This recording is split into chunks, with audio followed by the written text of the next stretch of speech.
Hey, what's up? This is Antonio. Welcome back to my channel, Who's Ready for Some Fighting Words. In this video, I want to do a fight breakdown for Nagoya Inoue versus TJ Doheny. Really quick, if you like the videos, please take the chance, subscribe to the channel. It just takes one click, and if you could, also hit the thumbs up button. It helps, it shows love, and it supports this channel. So if you're unfamiliar with how I do things, basically I just run down a list of attributes when I face both competitors side by side. Whoever has more points in the end, that's the person I'm going to go with. So let's jump into it.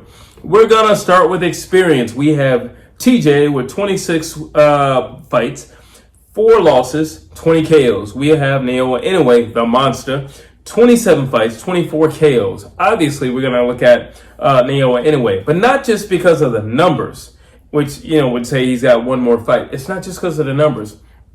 It's the caliber of individuals that he's faced. He has more champions under his belt than TJ. That's the reason why he's going to get this point. He has more champions under his belt. And dealing with more champions, you face more diversity. Because that person had to rise up to the top. They had to go through the rankings. So because of that, I got to give it to the monster. Durability. Who's more durable? Is it TJ or is it Nagoya Inoue? So here's the thing with TJ. He's Irish. He's going to be tough. He is not the type of guy who's going to show up and lie down. He's not that. It's a whole country of men and women like that. They don't lie down. So that right there just kind of puts him in a different sphere because he's Irish. And yes, I am saying that. It's like saying, you see a Mexican fighter. It's going to be a long night. Like, he's Mexican.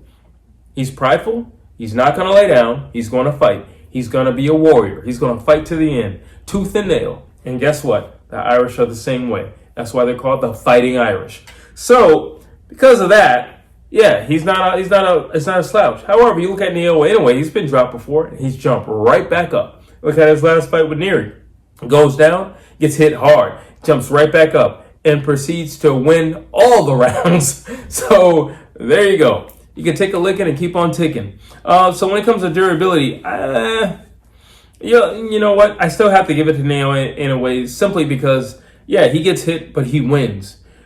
When I look at TJ, he has 4 losses. So, just because you have the heart, sometimes, let me explain something really quick. This is a sidebar. But sometimes when a guy has a lot of heart, that just means he's stubborn. And that could very well just mean you're going to stick around for a longer beating than what you had to take.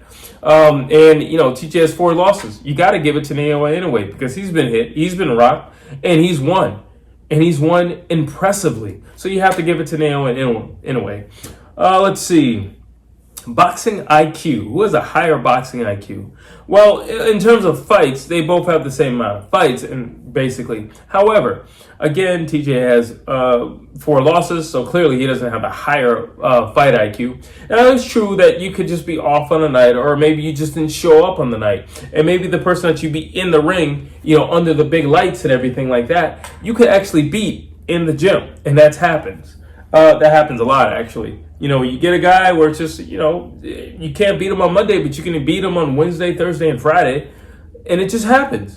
So, but nonetheless, it doesn't matter. You're prize fighters. You got to show up on the night. And when I look at Nagoya Inoue, he shows up on the night every time. He's shown up 27 times, has been victorious 27 times, okay? So it takes, first of all, when you're just conquering weight classes, that's one thing. It just says that you're the creme de la creme. And you can solve every single puzzle that is placed in your path. When I look at TJ, I can honestly say, based on those 4 losses, he does not know how to do that. And therefore, when I look at boxing IQ, I give it to Nagoya Inoue. Speed. TJ is actually pretty fast. I think he's just a sharp fighter. He's a sharp fighter. He's not a bad counterpuncher either. But anyway, because I look at TJ and he doesn't throw combinations. You have to be hurt for him to commit to a 4-punch, 5-punch combination. While you look at Nagoya Inoue, you don't have to be hurt. And he can do that, and he can get out of dodge. He doesn't have to stay there. He doesn't have to get hit with return fire. So, Nagoya Inoue. Let's see. Defense. Who's better defense? Okay. Now, TJ, I think, and this happens in a lot of cases. A perfect example of what I'm about to say would be Gervonta Tank Davis. I think sometimes just because you can take a punch, you don't want to risk losing positioning in order to have to work to get back that positioning once you dodge or move from a punch. And I think a little bit of that is TJ. I also just think, he's just, that's just kind of how he is. I think he's just a durable guy. I think he's a very stubborn guy in the ring. No back down, no retreat, no surrender type of guy. And I look at Nagoya Inoue, and he's got tons of defense. He's got defense. He can deflect. He's even done the old George Foreman crossface. His legs are defensive because there. Also, when you're setting traps, that's a form of defense because you're setting the trap. So, yeah, I got to give it to Nagoya Inoue. I'm slaughtering this name today. Please forgive me because I know I'm going to have you guys talking about how I'm saying his name. Mental toughness. Nagoya Inoue, he's the monster. Listen, it's not that I'm just saying Nagoya Inoue every time a category comes up. It's simply you got 4 losses. There's no way you have more mental toughness than this guy who has been undisputed. There's just no way. I'm sorry. There's no way. He's conquering kingdoms, villages, and castles all at the same time. So there's no way I can say that you're more mentally strong than he is. Especially when you're moving up in weight, because you already know those guys hit harder. You already know they hit harder. And that is a mental strain in itself. But I still have to give it to Nagoya Inoue. Mental toughness. And again, mental toughness because Nagoya has been down and he's gotten back up and he's won every single round. When I look at TJ, you got 4 losses. You've been down on the scorecards. Or you've been down. You might have gotten back up.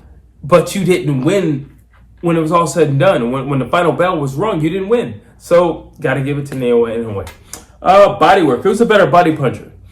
You know what? I think TJ is a better body puncher. I think he's a more sustained body puncher. I think he's a more committed body puncher because, Nagoya Inoue has beaten people with body punches. So obviously he's a strong body puncher. But he's not a full-on committed body puncher like a Mike Tyson. He's not that. Or Joe Frazier. He's not that. Corey. He's not that. He's not a committed body puncher. Wow, I look at TJ and he can go straight at the body. Sometimes he leads with shovel hooks, which, is kind of crazy, but he does it and he's effective with it. He does it. Let's see, versatility. Inoue. I think TJ has glimpses of it. Like I just said, he sometimes can lead with a shovel hook, but I don't think there's anything spectacular about TJ. I don't think there's anything, I don't think you see him and he can just kind of mess with any styles. Because if he could, again, you wouldn't have 4 losses. So clearly, you can't mess with any style. And it shows you can't mess with any style. I look at Nagoya Inoue. He's messed with every style.